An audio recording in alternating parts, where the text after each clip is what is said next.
नमस्कार दोस्तों, स्वागत है आप सभी का आपके अपने चैनल शिक्षा की दुनिया में। अगर आप इग्नू के स्टूडेंट हैं तो आज की यह वीडियो आपके लिए बहुत यूज़फुल होने वाली है। इस वीडियो में मैं आपको असाइनमेंट के आंसर नहीं बल्कि असाइनमेंट से जुड़ी हुई इम्पोर्टेंट जानकारी दूंगी जो असाइनमेंट को तैयार करने से लेकर सबमिट करने तक आपके बहुत काम आएगी। साथ के साथ आप इस सोल्ड असाइनमेंट को देखिए और अपनी असाइनमेंट कॉपी को कंप्लीट कीजिए।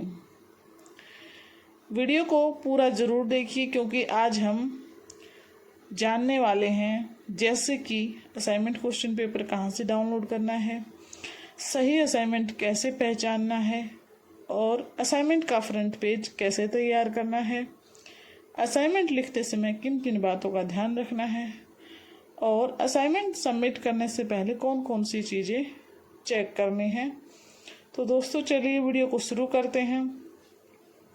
सबसे पहले जानते हैं असाइनमेंट क्या होता है। इग्नू में प्रत्येक कोर्स के लिए असाइनमेंट दिया जाता है। असाइनमेंट में दिए गए क्वेश्चन के आंसर स्टूडेंट को निर्धारित निर्देश के अनुसार तैयार करके जमा करने होते हैं। असाइनमेंट के मार्क्स भी आपके एकेडमिक असेसमेंट का हिस्सा होते हैं, इसलिए इसे केवल फॉर्मल वर्क समझकर इग्नोर आपको नहीं करना है। यह आपके फाइनल मार्क्स में अच्छा खासा वेटेज रखते हैं। हालांकि असाइनमेंट के मार्क्स और वेटेज कोर्स के अनुसार अलग अलग हो सकते हैं। सभी कोर्स कोड के अलग अलग हो सकते हैं, किसी किसी कोर्स कोड का अलग अलग होता है वेटेज असाइनमेंट के मार्क्स का। इसलिए अपने करंट असाइनमेंट और प्रोग्राम की इंस्ट्रक्शंस जरूर चेक करें। अब आगे बात करते हैं कि असाइनमेंट क्वेश्चन पेपर आपको डाउनलोड कैसे करना है।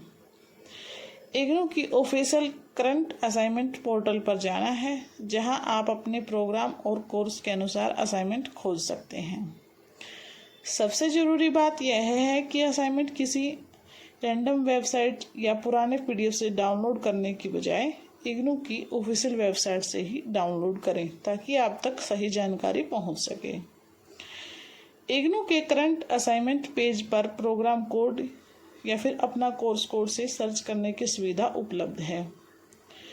असाइनमेंट डाउनलोड करने से पहले वैलिड सेशन और कोर्स कोड जरूर चेक कर लें और ये भी ध्यान रखें कि आपका जो सेशन हो आप उसी को सिलेक्ट करें।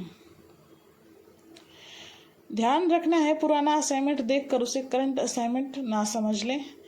अगर आप कोर्स कोड है तो सर्च बॉक्स में अपना कोर्स कोड डालकर असाइनमेंट चेक करें और अपने सेशन के लिए वैलिड पीडीएफ डाउनलोड करें जो कि फ्री ऑफ कॉस्ट होता है।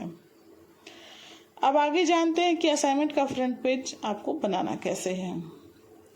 असाइनमेंट का फ्रंट पेज बहुत इम्पोर्टेंट होता है। फ्रंट पेज पर सामान्य रूप से आपको बेसिक डिटेल्स लिखनी होती हैं जैसे कि आपका नाम, enrolment number, program code, course title, study centre, regional centre, assignment number, आपकी जीमेल आईडी, मोबाइल नंबर और डेट आदि। ये सभी ज़रूरी चीज़ें आपको फ्रंट पेज पर मेंशन करनी होती हैं।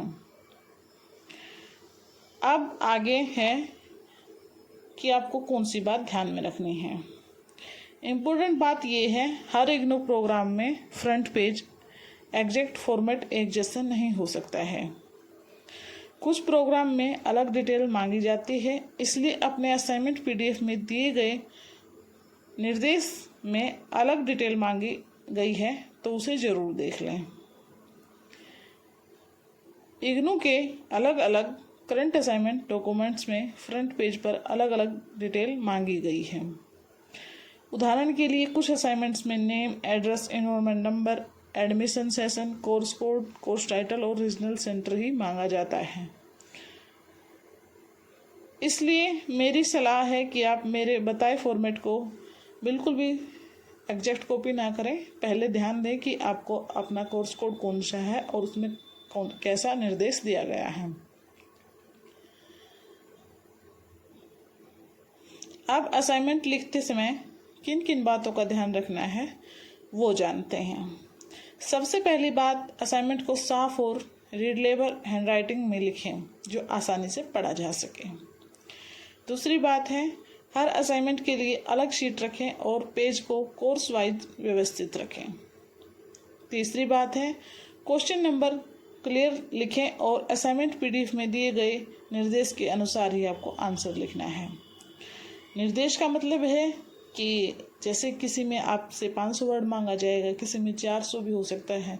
ये कोर्स कोड के अनुसार चेंज हो सकता है। किसी में 800 वर्ड्स भी मांगे जाते हैं, 100 वर्ड्स भी मांगे जाते हैं, 250 भी मांगे जाते हैं। इसलिए आपको जो आंसर लिखना है ना, अपने निर्देश के अनुसार ही तैयार करना है। चौथी बात है, जहाँ जरूरी हो वहाँ हेडिंग और इम्पोर्टेंट पॉइंट्स को अंडरलाइन कर सकते हैं। पांचवी बात पर आते हैं, असाइनमेंट को जल्दबाजी में पूरा नहीं करना है।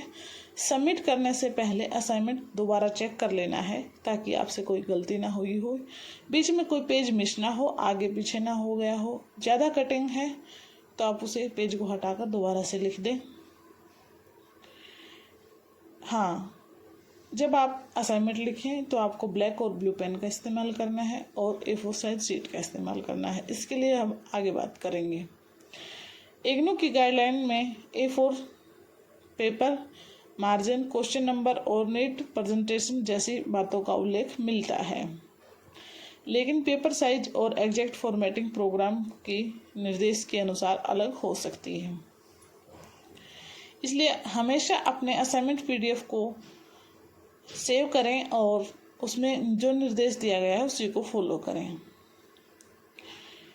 एक और बहुत ज़रूरी बात, असाइनमेंट अपनी हैंडराइटिंग में अपने शब्दों में लिखना चाहिए। जहां आपको प्रोग्राम की निर्देश हैंडराइटिंग सबमिशन मांगी जाती है, यहाँ से आंसर आप जरूर देख सकते हैं, लेकिन उसे थोड़ा मॉडिफाई करके लिखें। अपने शब्दों में लिखने की कोशिश करें, इससे आपके अच्छे मार्क्स आएंगे।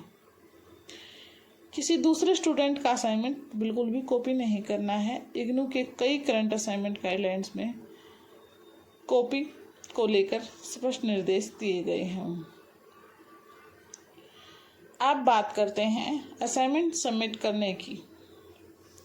असाइनमेंट तैयार होने के बाद उसे कहाँ सबमिट करना है, यह आपके प्रोग्राम और रीजनल सेंटर की करंट इंस्ट्रक्शंस पर डिपेंड कर सकता है। कहीं फिजिकल सबमिशन की व्यवस्था होती है और कुछ रीजनल सेंटर में ऑनलाइन सबमिशन के लिए लिंक दिया जाता है। इसलिए आपके स्टडी सेंटर की गाइडलाइन जरूर देख लें। सिर्फ पुराने यूट्यूब वीडियो को जानकारी पर डिपेंड आपको नहीं रहना है। किसी भी पुराने वीडियो की जानकारी आप अगर रखते हैं तो एक बार नई वीडियो देख लें या फिर अपने जो स्टडी सेंटर हैं वहाँ पर पता कर लें। अपने रीजनल सेंटर की लेटेस्ट नोटिस आपको ज़रूर चेक करनी है, चाहे वो किसी भी बारे में हो। अगर ऑनलाइन सबमिशन की सुविधा दी गई है तो पीडीएफ बनाते समय रीजनल सेंटर की निर्देश को ध्यान में रखना है और उसको फॉलो करना है। कुछ रीजनल सेंटर निर्देश में कोर्स वाइज सिंगल पीडीएफ और फर्स्ट पेज पर स्टूडेंट डिटेल्स जैसी रिक्वायरमेंट्स दी गई है। मेरी तरफ से आपके लिए कुछ बहुत ज़रूरी सुझाव है दोस्तों। असाइनमेंट सबमिट करने के बाद उसका प्रूफ ज़रूर आपके पास रखें।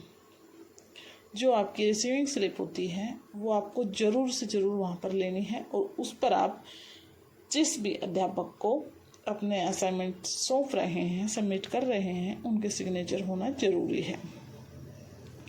और जितने भी आप कोर्स कोड के सोल्ड असाइनमेंट सबमिट कर रहे हैं सभी उस रिसीविंग स्लिप पर मेंशन होने चाहिए। अगर आपका एक भी कोर्स कोड छूट जाता है तो आपके उसके नंबर नहीं लग पाएंगे।